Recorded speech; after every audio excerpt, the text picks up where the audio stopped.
Channel. ಪಂಪ್ಕಿನ್ನಲ್ಲಿ ಎಷ್ಟೊಂದು ರೆಸಿಪಿಗಳಿವೆ. ಪಲ್ಯ, ಹೋಳಿಗೆ, ಹಲ್ವಾ, ಸಾಂಬಾರ್, ಪಾಯಸ ಈ ಥರ ಕೇಳಿರ್ತೀರ. ಆದರೆ ಈ ಥರ ಒಂದು ರೆಸಿಪಿನ ನೀವು ಕೇಳಿರಲ್ಲ ಅನಿಸುತ್ತೆ. ಇದು ಪಂಪ್ಕಿನ್ ರೆಸಿಪಿನಲ್ಲೇ ಸೇರ್ಪಡೆಯಾಗುವಂಥ ಒಂದು ಹೊಸ ರೆಸಿಪಿ ಅಂತ ಅಂದ್ಕೊಂಡಿದ್ದೀನಿ ನಾನು. ನೀವೆಲ್ಲಾದರೂ ನೋಡಿದರೆ ಕಮೆಂಟ್ ಮಾಡಿ ತಿಳಿಸಿ. ಇವಾಗ ಪಂಪ್ಕಿನ್ ಡೆಸರ್ಟ್ ಮಾಡೋದು ಹೇಗೆ ಅಂತ ನೋಡೋಣ ಬನ್ನಿ. ಇವಾಗ ನಾನು ಒಂದು ಮೀಡಿಯಮ್ ಸೈಜ್ ಪಂಪ್ಕಿನ್ ತೊಗೊಂಡು ಒಡೆದು ಬೀಜನ ತೆಗಿತಾ ಇದ್ದೀನಿ. ಈ ಬೀಜನ ಬಿಸಾಕ್ದಂಗೆ ಬಿಸಿಲಲ್ಲಿ ಒಣಗಿಸ್ಬಿಟ್ಟು ನಾವು ಸುಲ್ಕೊಂಡು ತಿಂದಾಗ ಇದರಲ್ಲಿ ಒಮೆಗಾ 3 ಮತ್ತು ನಮಗೆ ಜಿಂಕ್ ಅಂಶ ತುಂಬ ಸಿಗುತ್ತೆ. ಅದಕ್ಕೆ ನಾನು ಇದನ್ನು ಒಂದು ಪ್ಲೇಟಲ್ಲಿ ಹಾಕ್ತಾಯಿದ್ದೀನಿ. ತೆಗೆದು ನೀಟಾಗೆಲ್ಲ ರಿಮೂವ್ ಮಾಡಿ ಇವಾಗ ಪಂಪ್ಕಿನ್ನ ಹೆಚ್ಕೊಳ್ತಿದ್ದೀನಿ. ಈಗ ಒಂದು ಚಿಕ್ಕ ಪೀಸ್ ಮಾಡಿಬಿಟ್ಟು ನಾವು ಸಿಪ್ಪೆನ ತೆಗಿಬೇಕು. ಸಿಪ್ಪೆ ತೆಗೆದುಬಿಟ್ಟು ಒಂದು ಮೀಡಿಯಮ್ ಸೈಜ್ ಪೀಸ್ಗಳು ಮಾಡಿಕೊಂಡ್ರೆ ಸಾಕಾಗುತ್ತೆ. ಇಷ್ಟಿಷ್ಟು ಪೀಸ್ ಮಾಡಿದ್ರೆ ಸಾಕು. ಸ್ವಲ್ಪ ಚಾಕು ಶಾರ್ಪಾಗಿರೋದು ತೊಗೊಂಡ್ರೆ ಸಿಪ್ಪೆನ ಬೇಗ ರಿಮೂವ್ ಮಾಡ್ಬೋದು. ಈ ಥರ ಎಲ್ಲದನ್ನು ಮಾಡಿಟ್ಕೋಬೇಕು. ಪಂಪ್ಕಿನ್ ಮತ್ತು ಪಂಪ್ಕಿನ್ ಸೀಡ್ ನಮ್ಮ ದೇಹಕ್ಕೆ ತುಂಬ ಲಾಭದಾಯಕ ಆಗಿದೆ.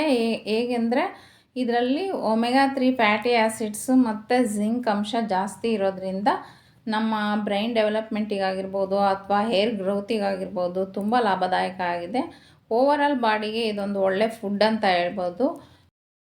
ನಾನಿವಾಗ ಪಂಪ್ಕಿನ್ ಹೆಚ್ಚಿಟ್ಕೊಂಡಿರೋದನ್ನು ಈ ಥರ ಒಂದು ಜರ್ಡೆನಲ್ಲಿ ಹಾಕ್ಬಿಟ್ಟು ಸ್ಟೀಮ್ ಮಾಡೋದಕ್ಕೆ ಇಡ್ತೀನಿ. ಇದು ಸಾಮಾನ್ಯವಾಗಿ ಎಲ್ಲರ ಮನೆಯಲ್ಲೂ ಇರುತ್ತೆ. ಇಲ್ಲ ಅಂದರೆ ನೀವು ಇಡ್ಲಿ ಪಾತ್ರೆನಲ್ಲೂ ಸ್ಟೀಮ್ ಮಾಡ್ಕೋಬೋದು. ಇವಾಗ ಒಂದು ಪಾತ್ರೆನಲ್ಲಿ ನೀರು ಕಾಯೋಕ್ಕಿಟ್ಟಿದ್ದೆ, ಅದ್ರ ಮೇಲೆ ಇದನ್ನು ಇಡ್ತಾ ಇದ್ದೀನಿ. ಇಟ್ಬಿಟ್ಟು ಒಂದು ತಟ್ಟೆ ಮುಚ್ಚಿ ಒಂದು 5 ನಿಮಿಷ ಬಿಟ್ಟರೆ ಸಾಕು. ತುಂಬ ಸಾಫ್ಟಾಗಿ ಬೆಂದಿರುತ್ತೆ. ಇವಾಗ ಇದು ಸಾಫ್ಟಾಗೆ ಬೆಂದಿದೆ. ನಾನು ಒಂದು ಬೇರೆ ಪಾತ್ರೆನಲ್ಲಿ ಹಾಕ್ಕೊಳ್ತಿದ್ದೀನಿ. ಇದನ್ನು ಇವಾಗ ಸ್ಮ್ಯಾಶ್ ಮಾಡ್ಕೋಬೇಕು. ಸ್ಮ್ಯಾಶರ್ ಇಲ್ಲ ಅಂದರೆ ಲೋಡ್ತಲ್ಲೂ ಸ್ಮ್ಯಾಶ್ ಮಾಡ್ಕೋಬೋದು. ಇದು ಆಲೂಗಡ್ಡೆಗಿನ ತುಂಬ ಸಾಫ್ಟಾಗಿರುತ್ತೆ, ತುಂಬ ಬೇಗನೆ ಸ್ಮ್ಯಾಶ್ ಆಗುತ್ತೆ. ಇವಾಗ ಇದಾಗಿದೆ. ನಾನೊಂದು ದಪ್ಪ ತಳ ಇರೋಂಥ ಬಾಣಲೆ ಇಟ್ಕೊಂಡಿದ್ದೀನಿ ಒಲೆ ಮೇಲೆ. ಈಗ ಇದನ್ನು ಇದರಲ್ಲಿ ಹಾಕ್ತಾಯಿದ್ದೀನಿ. ಇವಾಗ ಹಾಕ್ಬಿಟ್ಟು ಸ್ವಲ್ಪ ಇದನ್ನು ಫ್ರೈ ಮಾಡಬೇಕು. ಒಂದು ಸ್ವಲ್ಪ ಹೊತ್ತು, ಒಂದು 2 ಮಿನಿಟ್ಸ್ ಫ್ರೈ ಆದಮೇಲೆ ಒಂದು ಕಾಫಿ ಕಪ್ಪಷ್ಟು ಸಕ್ಕರೆನ ಹಾಕ್ತಾಯಿದ್ದೀನಿ. ಏಕೆಂದರೆ ಇದು ಕುಂಬಳಕಾಯಿ ತುಂಬ ಸ್ವೀಟ್ ಇರೋದ್ರಿಂದ ಸಕ್ಕರೆ ತುಂಬ ಹಾಕಬೇಕಾಗಿರೋ ಅಗತ್ಯ ಇಲ್ಲ. ಒಂದು ಕಾಫಿ ಕಪ್ಪಷ್ಟು ಹಾಕ್ಕೊಂಡ್ರೆ ಸಾಕಾಗುತ್ತೆ. ಈಗ ಸಕ್ಕರೆ ಹಾಕ್ಬಿಟ್ಟು ಸ್ವಲ್ಪ ಚೆನ್ನಾಗಿ ಮಿಕ್ಸ್ ಮಾಡಬೇಕೆಲ್ಲ. ಒಂದು 2 ಮಿನಿಟ್ಸು ಫ್ರೈ ಮಾಡಿದ್ರೆ ಸಾಕಾಗುತ್ತೆ. ನಂತರ ಇದಕ್ಕೆ ಆ್ಯಡ್ ಮಾಡೋದಕ್ಕೆ ನಾವು ಸ್ಟಾರ್ಚ್ನ ರೆಡಿ ಮಾಡ್ಕೊಳ್ಳೋಣ. ನಾನು ಇದಕ್ಕೆ ಸ್ಟಾರ್ಚ್ ಮಾಡೋದಕ್ಕೆ ಕಾರ್ನ್ಫ್ಲೋರ್ ತೊಗೊಂಡಿದ್ದೀನಿ. 3 ಸ್ಪೂನ್ ನಾನು ಹಾಕ್ಕೊಳ್ತಾ ಇದ್ದೀನಿ. ನಾನು ತೊಗೊಂಡಿರೋ ಪಂಪ್ಕಿನ್ಗೆ ಇಷ್ಟು ಸಾಕಾಗುತ್ತೆ. ಇದಕ್ಕೊಂದು ಅರ್ಧ ಲೋಟ ನೀರು ಹಾಕಿ ನೀಟಾಗಿ ಗಂಟಿಲ್ದಂಗೆ ಮಿಕ್ಸ್ ಮಾಡ್ಕೋಬೇಕು. ಇವಾಗ ಇದು ಆಗಿದೆ. ಇದನ್ನು ಇವಾಗ ಪಂಪ್ಕಿನ್ಗೆ ಆ್ಯಡ್ ಮಾಡ್ತಾಯಿದ್ದೀನಿ. ಇದು ಹಾಕಿದ ಮೇಲೆ ನೀಟಾಗಿ ಸ್ವಲ್ಪ ಚೆನ್ನಾಗಿ ಮಿಕ್ಸ್ ಮಾಡಬೇಕು. ಇಲ್ಲಾಂದರೆ ತಳ ಹಿಡಿಯೋ ಚಾನ್ಸಸ್ ಇರುತ್ತೆ. ಅದಕ್ಕೆ ಒಂದು ಸ್ವಲ್ಪ ಈ ಪೇಸ್ಟ್ ಕನ್ಸಿಸ್ಟೆನ್ಸಿ ಬರೋವರೆಗೂ ಸ್ವಲ್ಪ ಚೆನ್ನಾಗಿ ಮಿಕ್ಸ್ ಮಾಡ್ತಾನೆ ಇರಬೇಕು. ಇದು ನೋಡಿ ಎಷ್ಟು ಚೆನ್ನಾಗಿ ಕಾಣಿಸುತ್ತೆ ಕಲರು. ಇದು ಯಾವುದು ಕಲರ್ ಆಗಲಿ ಅಥವಾ ಫುಡ್ ಕಲರ್ ಆಗಲಿ ಮಿಕ್ಸ್ ಮಾಡಿಲ್ಲ. ಇದು ನ್ಯಾಚುರಲ್ಲಾಗಿ ಪಂಪ್ಕಿನ್ ಕಲರೇ ಈ ಥರ ಕಾಣಿಸ್ತಾ ಇದೆ. ಇವಾಗ ಇದಾಗಿದೆ. ಈ ಥರ ಕನ್ಸಿಸ್ಟೆನ್ಸಿ ಇದ್ದರೆ ಸಾಕು. ಇದು ಒಂಥರ ಪೇಸ್ಟ್ ಥರ ಆಗಬೇಕು. ನಾನಿವಾಗ ಒಂದು ಪಾತ್ರೆಗೆ ಒಂದು ಸ್ವಲ್ಪ ತುಪ್ಪನ ಸವರಿಟ್ಕೊಂಡಿದ್ದೀನಿ. ಈಗ ಇದನ್ನು ಅದರಲ್ಲಿ ಹಾಕ್ತಿದ್ದೀನಿ. ಇದರಲ್ಲಿ ಹಾಕಿದ ನಂತರ ನಾವು ಒಂದು 2 ಅವರ್ಸು ಫ್ರಿಜ್ಜಲ್ಲಿ ಇಡಬೇಕಾಗುತ್ತೆ. ಒಂದು 2 ಅವರ್ಸ್ ಇಟ್ಟರೆ ಸಾಕಾಗುತ್ತೆ. ಈಗೆಲ್ಲ ನೀಟಾಗಿ ಮೋಲ್ಡ್ ಮಾಡಿಬಿಟ್ಟು ಫ್ರಿಜ್ಜಲ್ಲಿ ಇಡಬೇಕು. ಇವಾಗ ನೋಡಿ, ಇದು ಫ್ರಿಜ್ಜಲ್ಲಿ ಇಟ್ಟು 2 ಅವರ್ಸ್ ಆದಮೇಲೆ ತೆಗ್ದಿರೋದು ಇದು. ಈ ಥರ ಎಲ್ಲ ಸೈಡೆಲ್ಲ ಅದೇ ಬಿಟ್ಕೊಳ್ತಾ ಇದೆ. ನೀಟಾಗೆಲ್ಲ ಬಿಟ್ಕೊಂಡಿದೆ.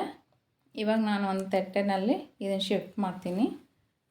ಈ ಥರ ಒಂದು ತಟ್ಟೆನ ಉಲ್ಟಾ ಹಾಕ್ಬಿಟ್ಟು ಈ ಥರ ಶಿಫ್ಟ್ ಮಾಡಿದ್ರೆ ನೀಟಾಗಿ ಬರುತ್ತದು. ಇದನ್ನು ಈಸಿಯಾಗಿ ಯಾರು ಬೇಕಾದರೂ ಮಾಡ್ಕೋಬೋದು.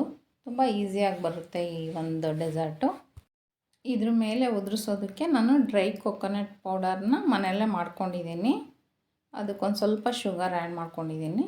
ಈಗ ಇದ್ರ ಮೇಲೆ ಅದನ್ನು ಹಾಕ್ತೀನಿ.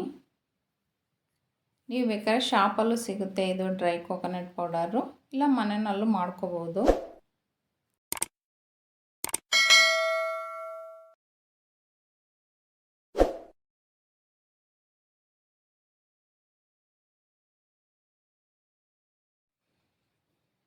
ಈಗ ನೆಕ್ಸ್ಟು ಪಂಪ್ಕಿನ್ ಸೀಡನ್ನ ಹಾಕಬೇಕು. ಪಂಪ್ಕಿನ್ ಸೀಡನ್ನ ಯಾಕೆ ಹಾಕ್ತಾಯಿದ್ದೀನಿ ಅಂದರೆ ಪಂಪ್ಕಿನ್ನು ಮತ್ತು ಪಂಪ್ಕಿನ್ ಸೀಡ್ದು ಫುಲ್ ಬೆನಿಫಿಟ್ಟು ನಮಗೆ ಸಿಗಲಿ ಅಂತ ಪಂಪ್ಕಿನ್ ಸೀಡನ್ನ ಹಾಕ್ತಾಯಿದ್ದೀನಿ. ಇಲ್ಲ ಅಂದರೆ ನೀವು ಬೇರೆ ಡ್ರೈ ಫ್ರೂಟ್ಸ್ನ ಹಾಕೋಬೋದು.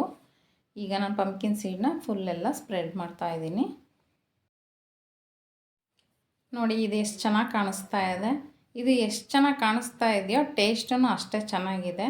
ಮಕ್ಕಳಿಗೆ ಮಾಡಿಕೊಟ್ರೆ ಯಾರೂ ಬೇಡ ಅನ್ನಲ್ಲ, ಎಲ್ಲರೂ ತಿಂತಾರೆ. ನೀವು 3 ದಿವಸ ಇದನ್ನು ಹಾಗೆ ಹೊರಗಡೆನೇ ಇಟ್ಕೊಂಡು ತಿನ್ಬೋದು. ಫ್ರಿಜ್ಜಲ್ಲೇನು ಇಡೋ ಅಗತ್ಯ ಇಲ್ಲ. ನಿಮಗೆ ಜಾಸ್ತಿ ದಿನ ಬೇಕು ಅಂದರೆ ಫ್ರಿಜ್ಜಲ್ಲಿ ಇಟ್ಕೋಬೋದು.